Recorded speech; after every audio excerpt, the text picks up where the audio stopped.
Assalamualaikum warahmatullahi wabarakatuh. Halo sahabat kanal yang terpelajar, jumpa lagi dengan Ahmad Fuadin. Apakah sahabat sedang mencari judul penelitian? Bingung menentukan judul penelitian? Stop dan berhenti merancang judul penelitian sebelum memahami kiat-kiat berikut ini.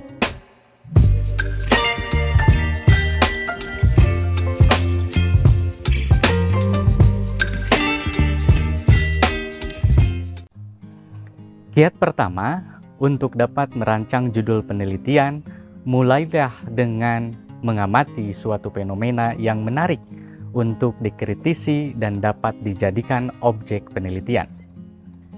Fenomena adalah suatu gejala, peristiwa, atau kejadian di suatu lingkungan tertentu yang relevan untuk dijadikan objek penelitian bagi penerapan fungsi ilmu yang dipelajari. Pada hakikatnya, pelaksanaan penelitian berpangkal pada suatu masalah yang dipecahkan berdasarkan data yang dikumpulkan. Kegiatan penelitian diawali dari adanya masalah penelitian, bukan semata-mata karena keinginan atau ketertarikan peneliti terhadap suatu persoalan. Kegiatan untuk menemukan masalah penelitian yang kemudian diidentifikasi, dipikirkan, dan diuji secara mendalam lalu dirumuskan, merupakan salah satu aspek yang paling penting dalam kegiatan penelitian. Kapabilitas dan kredibilitas seorang peneliti bukan hanya ditentukan oleh frekuensi atau jam terbang melakukan penelitian, melainkan juga oleh kemampuan memilih masalah penelitian yang layak dan menarik untuk diteliti. Dengan berangkat dari masalah penelitian yang jelas, kegiatan penelitian menjadi terfokus dan pada gilirannya akan menghasilkan suatu temuan yang bermanfaat. Temuan itu dapat berupa deskripsi terhadap suatu persoalan secara sistematis, suatu rekomendasi, suatu tesis, bahkan suatu teori.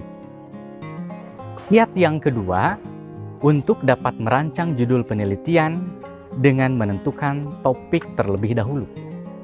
Walaupun penentuan topik merupakan bagian yang cukup rumit dalam memulai penelitian, memilih topik merupakan bagian yang paling penting dalam penelitian, karena topik akan mengarahkan peneliti dalam melakukan penelitian.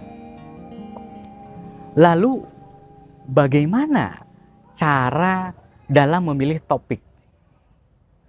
Yang pertama, topik harus menarik bagi penelitiannya. Dalam hal ini, peneliti menyukai topik itu. Apabila peneliti menyukai topiknya, maka ia akan fokus pada topiknya. Yang kedua, peneliti bisa memilih topik yang sudah ditulis oleh orang lain. Akan tetapi, peneliti harus mampu mengajukan gap atau novelty yang belum ditulis orang lain. Memilih topik yang sudah pernah dikaji orang lain, tetapi dengan mengajukan variabel yang tentu saja harus yang berbeda. Jadi, jangan berangkat dari judul penelitian, melainkan mesti berangkat dari topik dan tema utama yang dikenal dengan fokus utama penelitian. Setelah itu, pastikan bahwa judul penelitian telah mengandung unsur problem, metode, dan hasil. Maka pilihlah topik yang benar-benar sahabat senangi dan kuasai. Pilihlah topik yang sesuai bidang sahabat. Pilihlah topik yang unik, artinya belum pernah dilakukan oleh orang lain. Tetapi hati-hati memilih topik kontroversial. Pilihlah topik yang benar-benar sahabat bisa kelola dengan mempertimbangkan waktu, tenaga, serta biaya yang dimiliki. Dengan mempertimbangkan itu, maka sahabat dapat menentukan desain penelitian yang sesuai. Misalnya, penelitian deskriptif lebih memungkinkan memerlukan waktu yang lebih singkat dibandingkan dengan penelitian eksperimental. Kedua kiat tersebut bisa menjadi alternatif bagi sahabat yang sedang melaksanakan dan merancang penelitian. Namun, kiat mana yang sahabat pilih? Silakan sahabat tentukan. Adapun ketentuan untuk membuat judul penelitian yang baik, pertama harus singkat dan jelas. Artinya judul harus mudah dipahami dan menyampaikan inti dari penelitian. Yang kedua harus relevan, artinya judul harus sesuai dengan topik dan tujuan penelitian. Yang ketiga harus menarik, artinya judul harus menarik perhatian pembaca dan memberikan gambaran tentang isi dari penelitian. Yang keempat harus unik, artinya judul harus memiliki keunikan dan membedakan penelitian dari yang lainnya. Kelima, harus informatif, artinya judul harus memberikan informasi tentang metode, populasi atau sasaran, dan hasil yang diharapkan dari penelitian itu sendiri.